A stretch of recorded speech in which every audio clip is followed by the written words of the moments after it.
think about that song, His Banner Over Me is Love. I'm to speak about God's love in my life and how it has touched me and changed my life. And so I think the phrase, God is love. God is love. Isn't that what we first learned when we first heard about God? That was the one thing we learned, whether we were toddlers or teenagers or adults. God is love. That's really about all we need to know. There never was a time when I didn't remember that God is love. My grandparents always made sure my brother and I were in church every Sunday from the time we were very, very little. It never was a question of going. And besides, when we reached the ages of about 9, that was the golden age. That's when we could drive the car and pick up all the older people who went to the Tryon Christian Union Church. That was a big deal. I don't remember being in the cradle roll or the buds of promise, but my name was there, and I'm sure I never missed a Sunday. And I first learned that God is love there. And how is God's love manifested to me back then and now, to you and to me?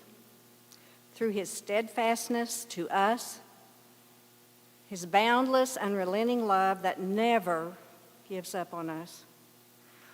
Love that provides for us even and especially even in times when we can't feel it, when we can't see it.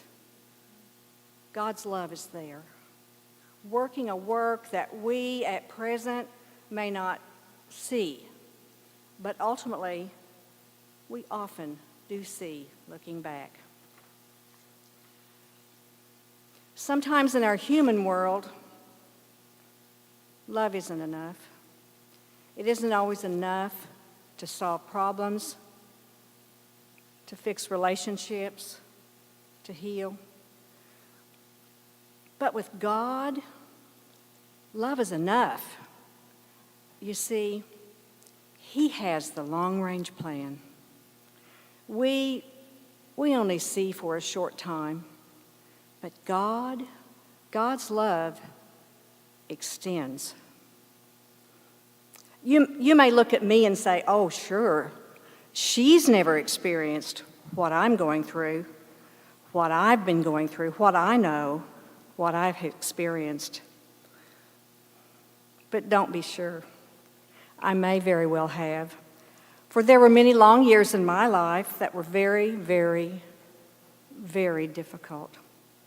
Not many knew it because I was that person Sandra mentioned last week. Head high, shoulders straight, looking all together, hanging on to God.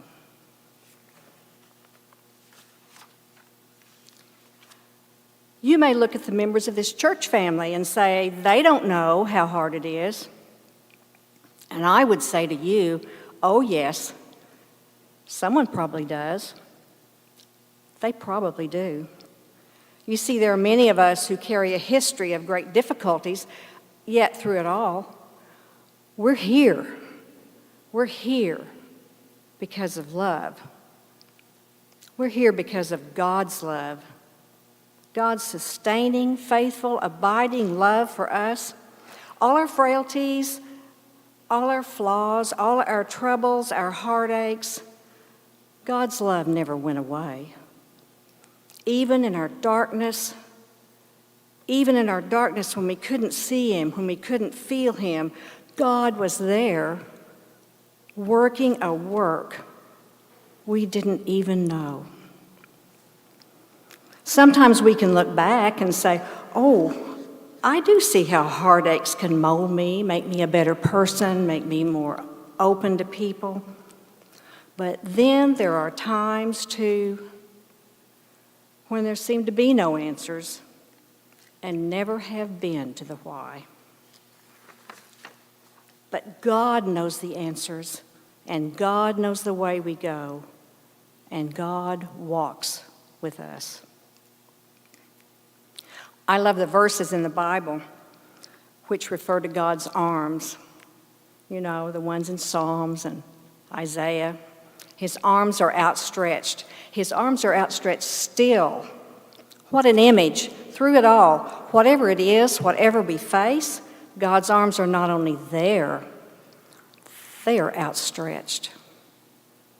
When retirement came, Jerry and I moved to Stillwater looking for a church home. We visited many, but when we visited First Christian Church, we immediately, and I mean immediately, felt the love and joy for God and for others within this church. Jesus Christ was truly lifted up, Emmanuel, God with us. Truly, there would be no question where we would be. We've been given, all of us have been given, this church, this family, who quietly and faithfully are testimonies to his power of love. I tell you today, not just you, but those that are listening, if you're facing troubled times, there are powerful resources within this church. Loving, non-judgmental people, people who have been through more than any of us might imagine or know, people who understand, people who love people and reflect God's love. There's a late 80s song that spoke to me in the 80s, it still does, and I leave it with you today. Some of you may remember it.